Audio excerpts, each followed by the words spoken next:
Hello, oh my gosh. Last speaker, guys. Those cocktails are so tantalizingly close. I'm gonna try to make this as fast and as bearable as humanly possible, okay? I usually give a workshop on this topic for a whole day, and we have half an hour, so let's see what we can do. Effective lawyer-client communication. I'm going to start off a little bit before this. I'm going to start off by the reason I went to law school. When I was a kid, and still now, this is actually still true of me then and now, I loved people. I am an extrovert in the classic sense of the term. When I was in first grade, I actually remember my first day. I remember when the teacher asked all of us 6-year-olds to stand at the door and to go to the gym, and I had taken it upon myself to introduce myself individually to each one of those people, and it went something like this. Hi, my name is Lana. Do you want to be my friend? They all said yes, by the way. But something happened once they became my friends. I started to love them. And I started to develop an ownership and a responsibility for these people. And so when they were left out in class, I would go in and get them and bring them back into the circle. And if somebody was mean to them, I took it upon myself to stand up for them. And this was something that followed me as I became an adult. And I started to realize that there were bigger injustices happening in the world. And so fast forward to my third year of university, when my friend asked me what I wanted to do with my life, and I remember the moment because we were sitting on the floor and we were talking the way that only 21-year-olds can about the impact that they're gonna have on the world. And to me, the answer was easy. I was gonna be a lawyer. Because I knew that being a lawyer meant that I would have the power and the knowledge to affect change, the kind of change I wanted to see in the world. So when I got into law school, I was super proud. I saw us like this. Warriors, fighters for the underdog, voice givers to the voiceless. And it was only as I got into law school and started sharing that news that I realized not everybody shared my perspective. I started to hear comments like, oh, congratulations for getting into lawyer school, right? Anybody hear that before? Yeah, that's right. But I brushed it off, whatever. And then as I started my career, I started to realize that there's actually a lot of lawyer jokes out there too. Fun fact, if you type lawyer joke into Google, there are 46 million results. I mean, how many lawyer jokes could there possibly be? Actually, that is one of the lawyer jokes. How many lawyer jokes are there? 3, because all the rest of them are true stories. But whatever, I brushed it off. Probably like you did, they weren't talking about me, obviously. But as I became a lawyer, I started to hear things and stories from my friends. Perhaps this has happened to you when you're the lawyer and the representative of all lawyers at the party, and they're like complaining to you about, you know, their lawyer that hasn't returned their phone call, or they've had a bad experience, or there's been some kind of misinformation. And I realized that people's perception of us looked more like this. And so I did a little bit of digging. And it turns out that people weren't just complaining to me about it. They were also complaining to the Law Society about it, and they were also complaining to Law Pro. And guess what the #1 complaint was? Anybody? I see you lipping. Communication! That's right. Communication was the #1 complaint that everybody had about us. Now, I just want to take a moment here to say that I still see us, like this. I know that you get up every day and that you fight for your clients' rights. I know that you get up every day and you make the wheels of justice go. So for me, I am quite happy to be in your presence. And I know that obviously all the people in this room are awesome at this. But despite that, there seems to be a disconnect from the intention that we have and what is actually happening in the world. And to me, that disconnect The bridge between the two is communication. So I'm just going to pass through this because I just talked about this. I had a slide about it. So effective lawyer-client communication. If you type into Google effective lawyer-client communication, you will get 20,000, probably more, it's millions. Google has so many answers. You will get a bunch of articles that look like this. They're going to be blog posts that will tell you tips and strategies about how to effectively communicate with your client. And they will have a list. Anybody familiar with this list? Because I can guarantee you've heard it. What is on this list? Listen actively. Look your clients in the eyes when you are speaking to them and when they are speaking to you. Use open-ended questions. Answer phone calls. Don't shy away from tough conversations. By a show of hands, how many people in the room know this list? Anybody? Yeah. Everybody knows this list. We all know these things. And yet either we are not doing them or we could get better at doing them. And I have a theory as to why. The list that you all know, and of course the Law Society also mandates that we be professionals, et cetera, we know that list too. That is a list of actions. Looking your client in the eye is an action. But unless it is motivated by a goal and a genuine motivation, you have no reason to really do that action or do it well. Let me use a really simple example. Who in this room has ever picked up a Rubik's Cube and tried to figure it out? Yeah. Who in this room has actually finished a Rubik's Cube? Hey. Amazing. Here's the thing, for most of us, a Rubik's Cube is this. You move the Rubik's Cube around until all of the colors align. That's the action, and the goal is to win. But for most of us, that goal is really not enough. I bet you anything the people that have finished it are really like a challenge. But for most of us, it's not enough. Now, if I told you that in order to leave this room that you've been stuck in all day and to join your colleagues for drinks, you needed to finish the Rubik's Cube, that would be a goal and a motivation that you could stand behind. I bet you your dedication to the action of turning the cube around would be more significant. In the same way, if we are not communicating with the goal of identifying and addressing our clients' needs, we are missing the boat. Our clients' needs and how we meet them is the gap between our intention and our impact. So, what does that look like? What's needs-based communication? I didn't invent it. It's a real thing that exists. This psychologist said so. This is a picture of Rosen Marshall. He invented something called needs-based communication in the early 60s. And basically, the theory of needs-based communication depends on 4 things. I observe a feeling, I meet it with a need, and I either make a request or an offer. And by the way, for anyone that does mediation or conflict resolution, this is an excellent approach for your mediation clients.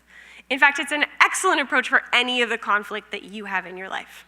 You start identifying people's feelings and needs and their jaw will drop on the floor, I promise you that.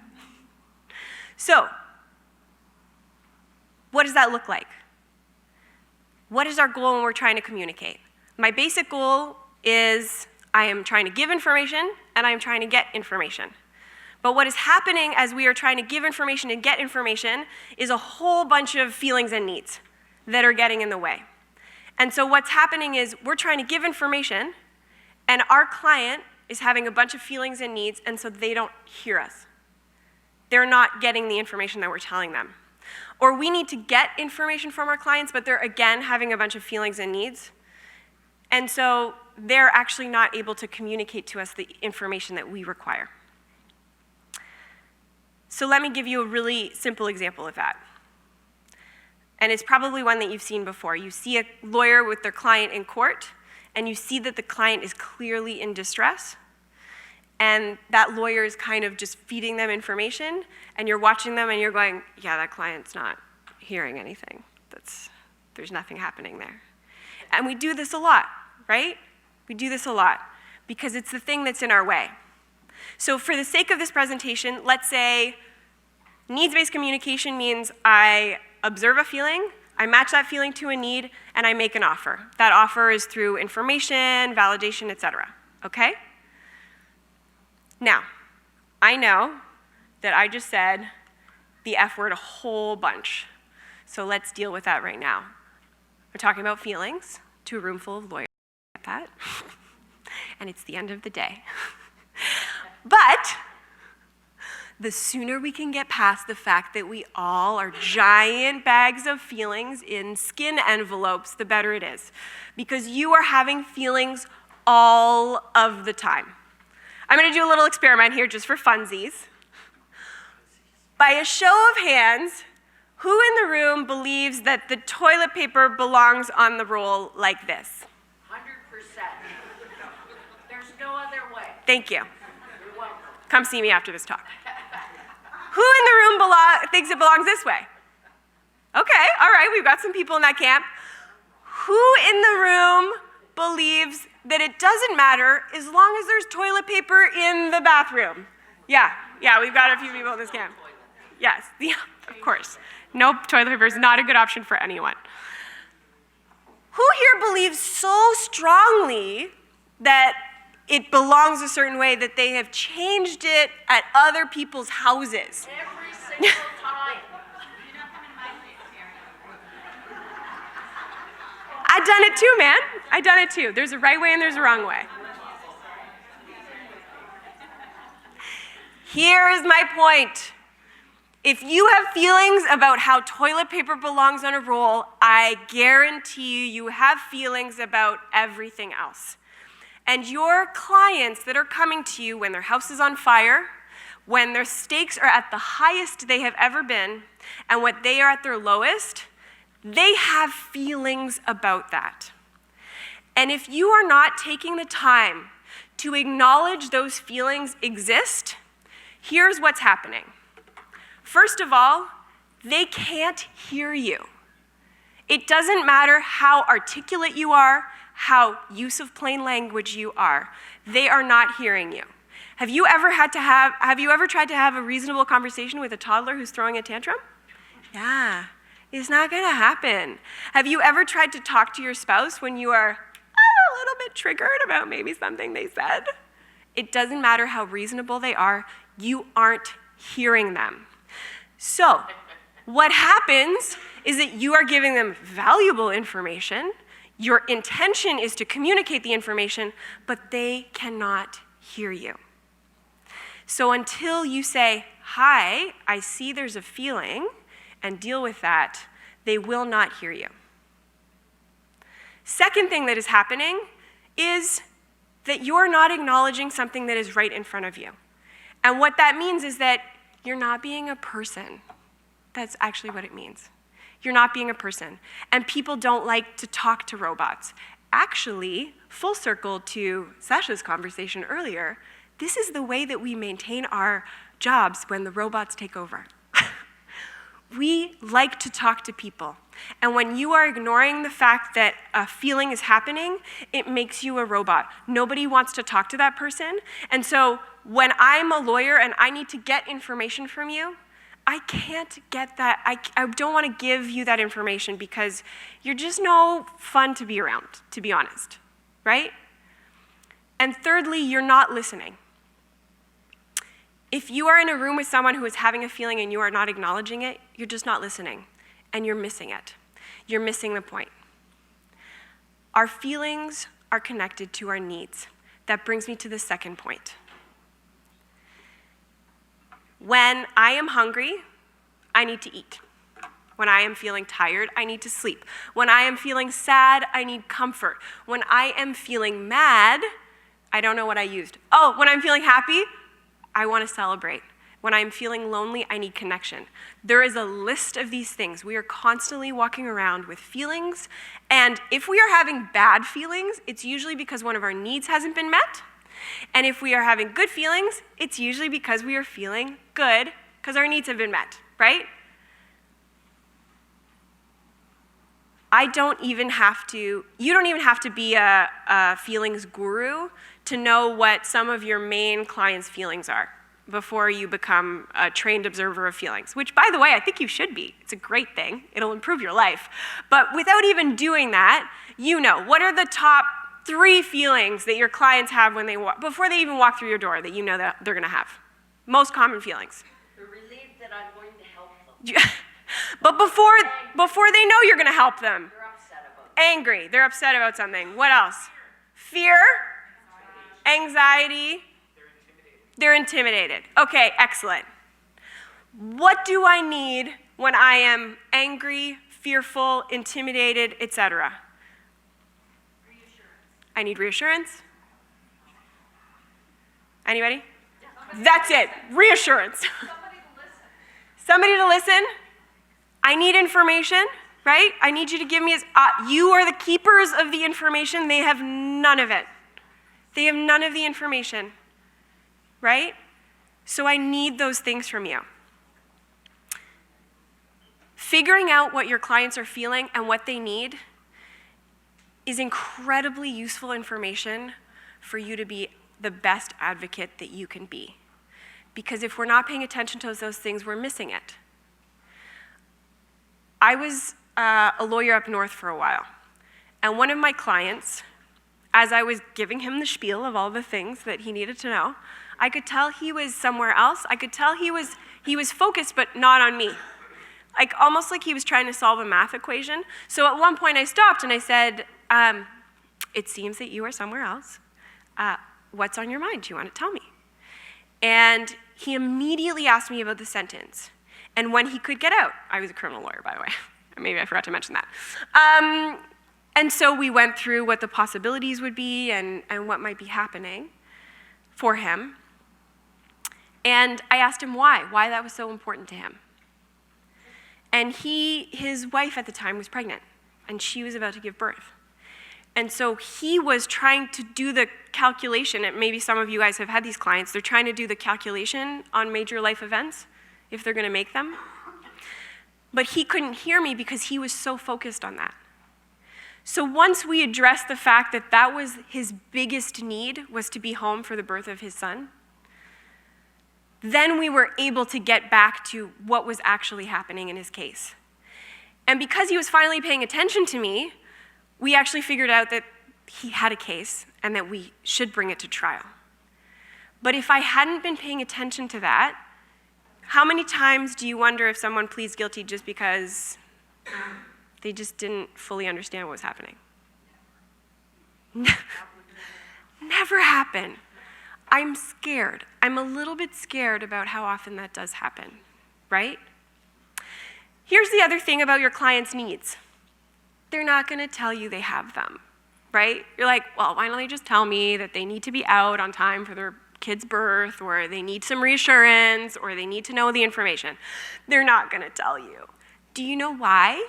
Because when we are born, if we are lucky, we are born comfortably into this world, and our caregivers fuss over our every breath, our every stool output, shape, size, frequency, right? Any parents in the room? Stool, very important. Babies, yep.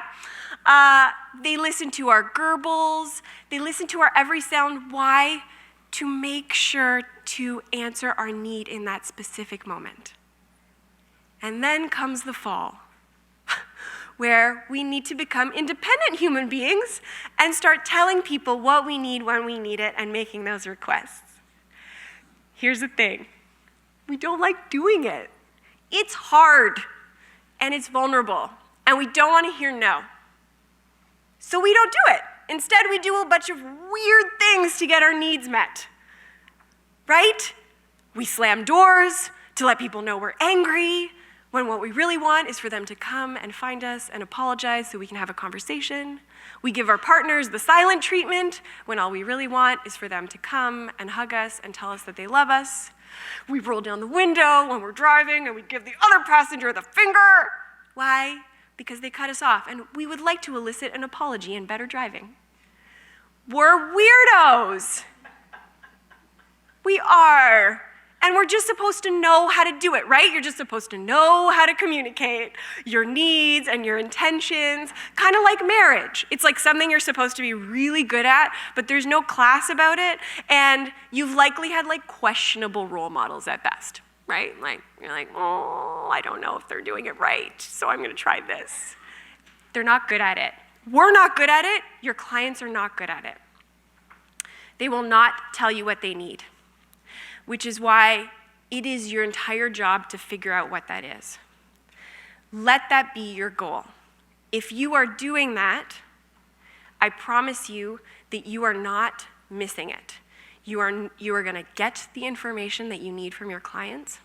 You're gonna develop the relationships that you need, right? You're gonna build stronger, more trusting relationships. You're gonna get the information that you need so that you can become a better advocate, right? The best advocate that you all want to be. Nobody in this room is getting up going, how do I screw my clients today? Nobody's doing that.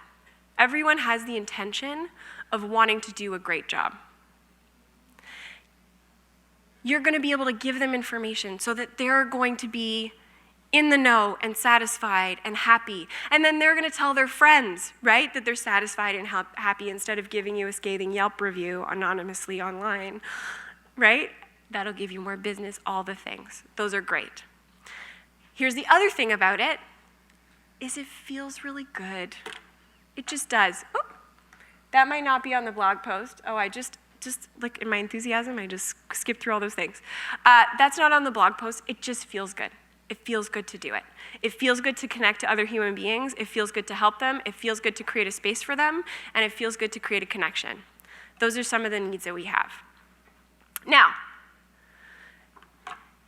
I did it, Lana. I identified my clients' feelings, I talked about their needs, and I met them. Great. Now you're gonna keep doing it. Because you can't just do it once. Because what is happening is that in one exchange, your clients can go through, just like we all can, about 10 different feelings and have about 10 different needs. And this is something you're gonna have to keep doing. So what am I doing while I'm talking to them? I am observing them the entire time. Are they still with me? Are they still picking up on this? What is happening for them? What do they need now? Oh my God, that's so much work, right? Right? It is. It's a lot of work. But you don't have to become Jedi Masters at this. You don't have to guess it, okay? If you are curious about whether or not you met your client's need, ask them. Ask them how they are feeling when you see them. Ask them how they are feeling when you leave. Did you meet their needs today? I had a therapist ask me that once, and yes, I go to therapy, and also I recommend it for everyone. It's very good. People are like, yeah, that makes sense to me that you would do that. She once said to me, did I meet your expectations today? And I honestly, no one had ever asked me that before in that context. I promise you, if you start asking your clients if you met their expectation after a meeting, they will, one, tell you, and two, they will feel incredibly important. And there won't be any guessing as to whether or not you did it. There won't be any guessing as to whether or not they still have questions because you will ask them. And hopefully you will have created a space in that time when they feel that they can ask you, because don't forget, most of your clients are coming into your office, you know, like thinking that you're this person, right? So like, let's not forget that that's some people's impression of us, and that like other people said they're scared, etc. Ask them, and then become better at it. This is a lot of work. So I just want to take a minute here to know, I know this is a lot of work, and I'm asking you to be curious about something and do something that's like actually like a lot of work. And it's not like a magic solution. It's not like look your client in the eyes. That's like really useful. But here's the thing.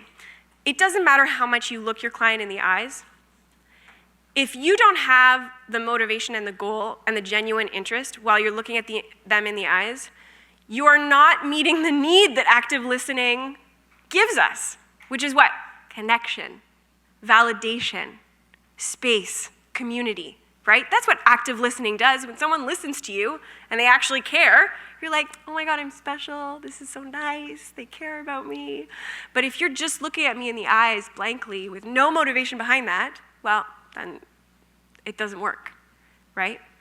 So what I'm asking you to do is actually quite hard. I'm asking you to be genuinely listening all the time for people's needs, feelings, and what's going on, and how you're going to address them.